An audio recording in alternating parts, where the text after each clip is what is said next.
हमारे देश का जब बंटवारा हो रहा था तब पाकिस्तान ने हर वो कोशिश की थी जिससे कि भारत को बस नुकसान मिले, कहीं से भी फायदा ना हो।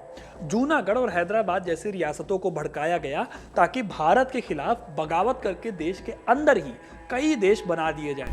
कश्मीर को छीनना चाहा, सेना तक का बंटवारा करा दिया। ऐसे ही जहां मौका मिला वहां पाकिस्तान ने अपनी टांग जरूर अड़ाई। ठीक इसी तरह पाकिस्तान ने हमारे देश के एक और राज्य पर अपनी बुरी नजर डाली थी।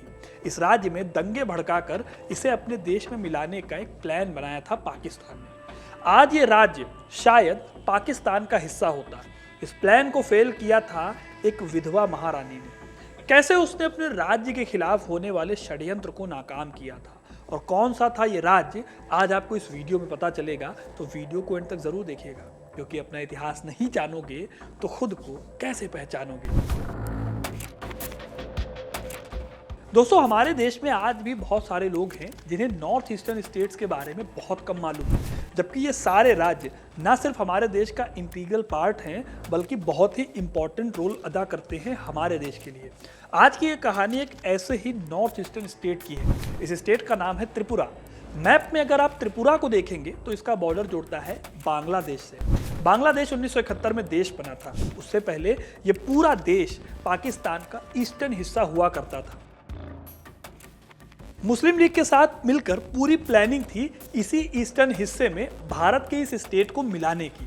लेकिन ये प्लान कैसे बनाया गया कुछ देर में आपको पता चल जाएगा। लेकिन उससे भी पहले थोड़ा सा त्रिपुरा के बारे में जान लेते हैं। त्रिपुरा भारत का वो हिस्सा रहा है जिसे मेनलैंड इंडिया से कोई रूल नहीं कर पाया।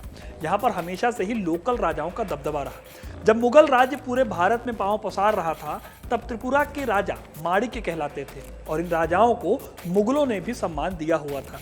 आगे चलकर जब मुगलों का डिक्लाइन हुआ और अंग्रेजों ने भारत पर कब्जा करना शुरू किया तब उन्होंने भी इस सिस्टम को मोटा मोटी फॉलो किया, कोई बड़ा बदलाव नहीं किया। अंग्रेजों ने 1871 में इस स्टेट को बना दिया भारत का प्रिंसली स्टेट, यानी वो राज्य जहां पर सत्ता तो राजा के पास रहेगी लेकिन विदेश और रक्षा मंत्रालय और कम्युनिकेशन जैसे इंपॉर्टेंट फैसले अंग्रेज सरकार की देखरेख में होंगे। 18वीं सदी में ओल्ड अगरतला और 19वीं सदी में एक नए शहर को अगरतला नाम देकर राजधानी बनाया गया था। 1871 से 1947 तक ऐसे ही चलता रहा जब तक भारत की आज़ादी और आज़ादी के साथ होने वाले बंटवारे की बात सामने नहीं आई। इसी टाइम पर त्रिपुरा के साथ भी दिक्कत होनी शुरू हो गई थी, जैसे कि पूरे देश में चल रही थी। जब देश की आज़ादी की बात आई तो रियासतों में खलबली मच गई। सवाल उठा कि भारत में शामिल हो या पाकिस्तान में शामिल हो। इस टाइम पर त्रिपुरा में माणिक्य वंश के राजा वीर विक्रम किशोर देव बर्मन सत्ता संभाले हुए थे। अंग्रेजों के जमाने में त्रिपुरा को हिल टिप्पेरा कहा जाता था। टिप्पेरा त्रिपुरा की लोकल आबादी को माना जाता है। आज की तरह ही उस टाइम पर भी त्रिपुरा में मुस्लिम पॉपुलेशन बहुत ज़्यादा नहीं थी। आज भी 10% के आसपास यहाँ पर पॉपुलेशन है। त्रिपुरा का उदयपुर तब इसकी राजधानी होता था और इस स्टेट में नोआखली और सिलहट जैसी जगहें आती थी। त्रिपुरा के महाराज यहाँ से जमींदारी वसूलते थे, जिसमें अंग्रेजों का भी अपना हिस्सा हुआ करता था। जब बंटवारा हुआ देश का दोस्तों तब रेड क्लिफ लाइन खींची गई। इस लाइन ने नोआखली, टिप्पेरा जिला और बहुत बड़ा हिस्सा पाकिस्तान की झोली में डाल दिया। इस एरिया में बांग्लादेश के चटगांव का पहाड़ी एरिया भी शामिल था। लेकिन दोस्तों प्रॉब्लम यहाँ पर यह थी कि ये बंटवारा बेसलेस था। मतलब यहाँ पर 97% आबादी थी बौद्ध धर्म मानने वाले लोगों की और एरिया चला गया था एक ऐसे देश के पास जो इस्लाम के नाम पर बटा था और सिर्फ मुसलमानों को अपने देश में शामिल होना चाहता था।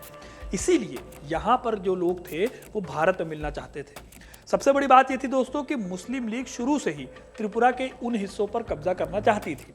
इसी टाइम पर जगह जगह दंगे हुए तो त्रिपुरा के कई लोग जो पाकिस्तान में शामिल हो गए थे वो भागकर त्रिपुरा ही चले आए। अप्रैल महीने तक राजा वीर विक्रम को लग गया था कि सिचुएशन आगे और खराब होगी। इसलिए 28 अप्रैल 1947 के दिन राजा वीर विक्रम ने त्रिपुरा को भारत का हिस्सा बनाने की घोषणा की। उन्होंने संविधान सभा के सचिव को एक टेलीग्राम भेजकर खबर भी कर दी। लेकिन दोस्तों होनी को ना कुछ और ही मंजूर था। महाराज को इस घोषणा को किए हुए 20 दिन भी नहीं बीते थे कि 17 मई को अचानक महाराज की मौत हो गई। अब सवाल था कि गद्दी कौन संभालेगा, क्योंकि युवराज जिनका नाम था किरीट विक्रम किशोर वो अभी छोटे थे। ऐसी हालत में सामने आई त्रिपुरा की महारानी कंचन प्रभा। उन्होंने एक रीजेंसी काउंसिल बनाई और खुद सारा राजकाज देखने लगी। कंचन प्रभा मेहनती और टैलेंटेड थी। 17 साल की उम्र में महाराजा से उनकी शादी हुई थी। उनकी मौत के बाद सारी जिम्मेदारी उन पर आ गई थी। दोस्तों, ये दौर षड्यंत्रों का दौर था। महारानी के गढ़ में सचमुच एक ऐसा ही षड्यंत्र रचा जा रहा था। बाहर नहीं बल्कि खुद राजभवन के भीतर एक ऐसा षड्यंत्र रचा जा चुका था। दोस्तों, राजा वीर विक्रम के एक सौतेले भाई थे, दुर्जय किशोर।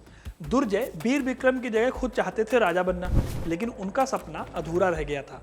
लेकिन जब महाराज की मृत्यु हुई तो उन्हें सामने मौके दिखाई देने लगे।